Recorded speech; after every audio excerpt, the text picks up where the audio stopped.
En primer lugar, quisiera agradecer la asistencia de todos vosotros un día como hoy, tan complicado por lluvia y demás.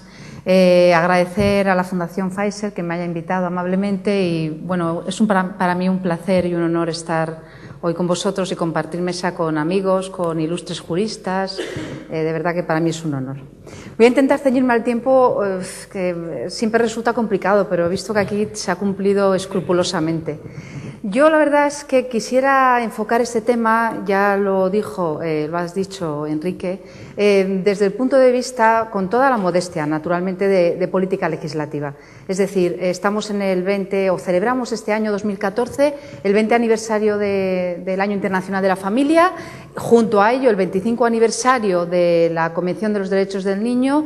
Aquí nos acompaña el defensor de menor de la Comunidad de Madrid, excelente compañero y amigo y persona encantadora a quien el tema de la infancia le apasiona. Y celebramos este año, como digo, el 25 aniversario. Por tanto, son fechas importantes y fechas en las que se podrían plantear reformas estructurales, que es un poco la tesis que yo quería sostener. Quizá no me voy a ceñir como han hecho mis ilustres colegas, en este caso a referirme, mejor dicho, a temas de horarios y demás, puesto que Nieves nos lo ha descrito estupendamente, sino a temas, digamos, de política legislativa. Y quisiera destacar tres ideas básicas. La familia, la definición de familia, no vamos a entrar en ella, pero sí es considerada por la Declaración Universal de los Derechos Humanos como el núcleo fundamental de la sociedad.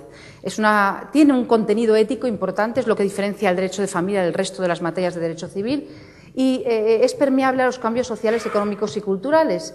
No hay una categoría intemporal de familia y eso se refleja en las encuestas. Hay distintos modelos de familia y actualmente confluyen muchos tipos de familia junto al tipo tradicional de la familia nuclear heterosexual, también la familia matrimonial y no matrimonial, la familia monoparental, reconstituida, cónyuges del mismo o distinto sexo. Por tanto, tenemos un amplio abanico de familia. Yo creo que el ciudadano, si el agua confía o las personas, si queréis utilizar esa expresión, en estos tiempos de crisis, lo decía antes también Pedro, es en la familia. Probablemente es la única institución que ha salido fortalecida o de las pocas instituciones que ha salido fortalecida y desde mi modesto punto de vista, si protegemos a la familia, que es algo que nos invita a ello, mejor dicho, la Constitución, estamos también fortaleciendo de alguna manera la idea de la conciliación laboral, personal y familiar, o como decía Isabel, de la corresponsabilidad, que es una palabra que utilizan muchos los instrumentos internacionales y el derecho comunitario, corresponsabilidad en materia de familia. Voy a intentar resumir en el tiempo que tengo las 5 líneas o retos que yo considero que podrían plantearse para articular la protección de la familia y con ello la conciliación. Entiendo que hay que impulsar medidas de protección social, económica y jurídica de la familia siguiendo el mandato de la Constitución española, pero también los tratados internacionales. En materia, por ejemplo, de temas laborales hay una directiva relativamente reciente de 8 de marzo de 2010 que obliga, es decir, que nos insta a los Estados de la Unión Europea a realizar una serie de retos en materia de familia. Por tanto, hay que cumplir poco a poco esa directiva. También la jurisprudencia. Hay una sentencia reciente del Tribunal Constitucional de marzo de 2011 en que se concede el amparo. Pocos amparos se conceden en este país, desgraciadamente. Se concede el amparo a un padre que pedía jornada nocturna para cuidar a sus 2 hijos menores. Por tanto, esas medidas de protección, con el sólido apoyo de la Constitución, tenemos que acometerlas. Creo, sinceramente, que debemos caminar hacia un nuevo derecho de familia del siglo XXI. Ha estado aquí la directora general de familia, la conozco desde hace mucho tiempo. Coincidimos con Castán, con un eminente civilista en materia de familia, en un instituto de familia de ICADE. Y sinceramente, sé que hay varios, los conozco, anteproyectos de reforma en materia de familia, en materia de menores, en materia de personas con discapacidad, con principios y con ideas muy loables, pero entiendo modestamente que también habría que plantearse una reforma general del derecho de familia. Me explico e intento resumir porque los temas jurídicos sé que a veces al auditorio le resultan menos a menos, pero en cualquier caso sí quisiera hacer referencia a 3 etapas en familia. Y me refiero a la familia en el Código Civil, pero me refiero a la familia en general y todo esto en conexión con la conciliación. Hubo una primera etapa, ahora se está hablando mucho de la etapa dorada de la transición, la vamos a llamar etapa dorada de la transición, en que hubo una especie de florecimiento del derecho de familia y se alumbraron en aquella época leyes que supusieron en aquel momento conquistas jurídicas y sociales muy bien recibidas, todas ellas por la sociedad española. Me refiero a las leyes de 13 de mayo y 7 de julio, Virgen de Fátima, 7 de julio San Fermín del 81. Esas leyes introducen en España, por ejemplo, el divorcio, sobre todo un tema importante, equiparan hombre y mujer en materia de relaciones patrimoniales. Las mujeres antes no podían ni siquiera disponer de su patrimonio, en materia de hijos, la igualdad en materia de patria potestad, frente a la anterior hegemonía del padre, y en el tema de los niños, pues desaparece la categoría de los hijos ilegítimos, que algunos hemos escuchado, incestuosos, adulterinos, sacrílegos, aquello desaparece del panorama jurídico. También hay avances en materia de menores, por ejemplo, se crea la figura del acogimiento familiar, que recuerda al afidamento italiano, y hay una ley de 15 de octubre del 90 que inicia el camino, poco a poco, la senda de suprimir todo tipo de discriminación por razón del sexo. Probablemente esto tendría que culminar, con todos los respetos, con el tema de la corona, cuando se reforme la Constitución española, que parece que se está en esa línea, ¿no? Discriminación por razón del sexo debería quedar suprimida de nuestro ordenamiento.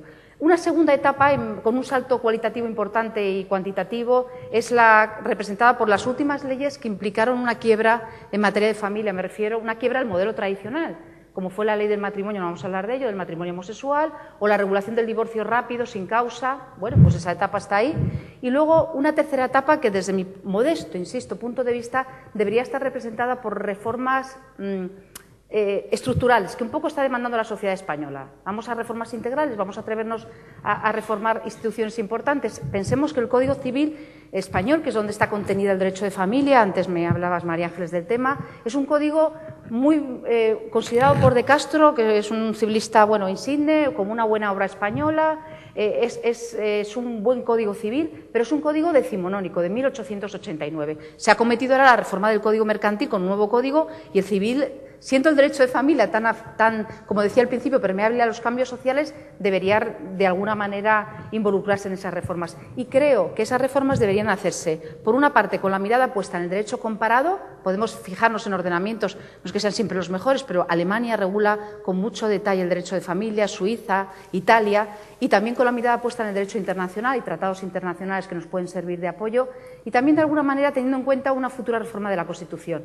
Una futura reforma de la Constitución en que la familia y sus dos ejes importantes en materia de conciliación, como son los niños o como las personas mayores y, como no, las personas con discapacidad, pues reciban un tratamiento en la Constitución, que también lo reciben ahora en el artículo 39, pero que se regule mejor tanto desde el punto de vista de técnica legislativa en la futura reforma de la Constitución, como desde el punto de vista de relevancia jurídica. Es decir, la familia, el derecho contra el matrimonio, la protección de los hijos, de las personas con discapacidad, debe recibir un mejor tratamiento en la futura Constitución. Decía Kennedy, y se recogía hace unos días en un periódico nacional, que el cambio es ley de vida, y quien se queda solamente en el pasado y en el presente se pierde el futuro. Y el futuro, en este caso, demanda probablemente reformas importantes en materia de familia y de conciliación. Afrontémoslas o debemos planteárnoslas con una visión, digamos, a largo plazo y no a corto plazo, porque a lo mejor es lo que necesitamos. Otra cuestión es la necesidad, y incido en ello, de reformas no solo de familia, sino de dos aspectos muy importantes que además el Pacto Europeo para la Igualdad 2011-2020 incide en ello. Los dos ejes principales de la conciliación, o por lo menos muy importantes, son los niños. Ahora se decía en la encuesta que los problemas se plantean sobre todo en hogares con niños de menos de 15 años.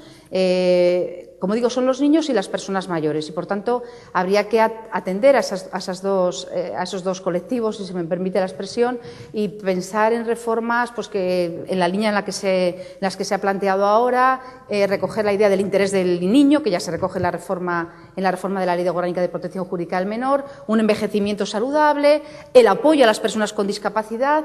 Hay una fundación del notariado Aikitas que está incidiendo en que hay que suprimir la figura, el estigma de la incapacitación y pasar al apoyo de las personas con discapacidad en la línea de una convención que no estamos cumpliendo, que es de la Convención de Protección de las Personas con Discapacidad del año 2006.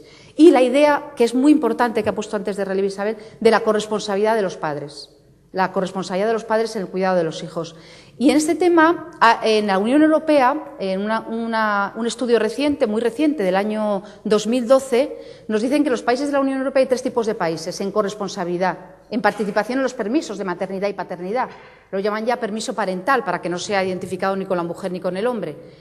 Un primer grupo de países, los países escandinavos, aunque aquí se dice que la felicidad quizás la tenemos más los latinos, pero bueno, en cualquier caso, los países escandinavos en los que se implica más el padre y en los que hay mayor corresponsabilidad, también se remunera más las bajas por maternidad, lo decía Pedro, hay que intentar que los recursos económicos vayan a la familia en todo ese tipo de medidas.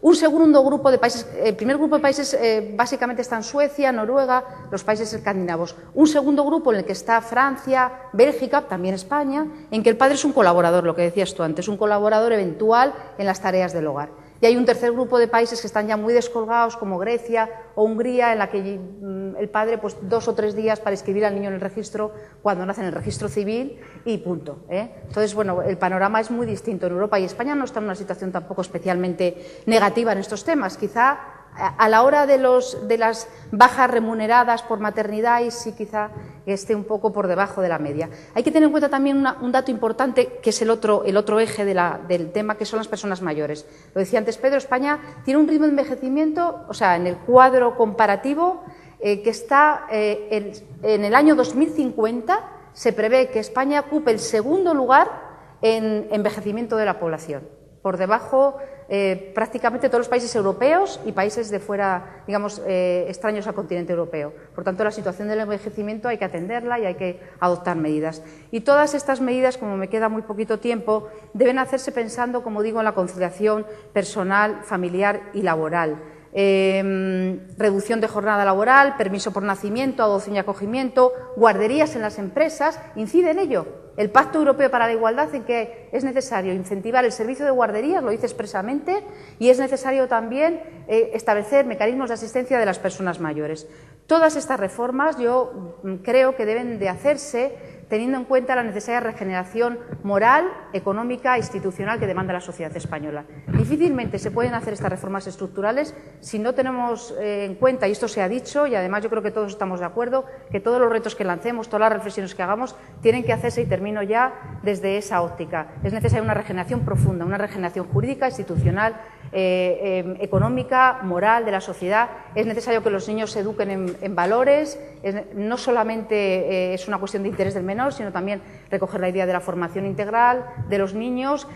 No puede ser que tengamos las peores calificaciones, que las universidades españolas estén en los peores lugares del ranking. Y yo creo que lo que tenemos que buscar, y termino con ello, son fórmulas de equilibrio para conseguir la conciliación personal, laboral y familiar. Si se me permite recoger alguna imagen de la mitología, que son siempre muy sabias, podemos recordar la imagen para reflejar esa solidaridad intergeneracional de Eneas, el héroe de la guerra de Troya, que cuando huye de Troya, guiado por Afrodita, va de la mano de su hijo Ascanio, no dejándoselo fuera, llevando encima a su padre, Anquises. Por tanto, lo que hay que intentar es, como digo, buscar fórmulas para ese equilibrio, para esa conciliación y, en armonía con ello, buscando, en definitiva, también la paz social.